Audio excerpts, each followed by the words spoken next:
আমি দুখীয়া মানুহৰ মাজত বিতৰণ কৰিম। আমি দুখীয়া মানুহৰ মাজত বিতৰণ কৰিম। আজি আমি দেখা পাইছো যে দুখীয়া মানুহক সহায় কৰিব পৰা নাই।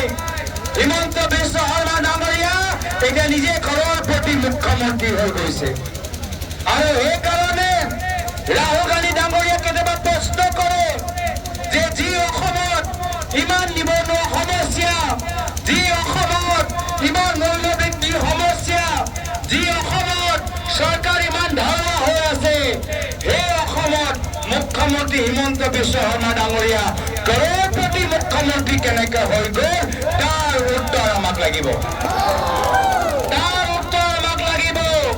আৰু সেইকাৰণে ৰাহুল গান্ধী ডাঙৰীয়াই স্পষ্টভাৱে কৈছে পৰৱৰ্তী দিনত যেতিয়া কংগ্ৰেছৰ চৰকাৰ আহিব অসমৰ জনসাধাৰণে হিমন্ত বিশ্ব শৰ্মা ডাঙৰীয়াক জেলৰ ভিতৰত দেখা পাব।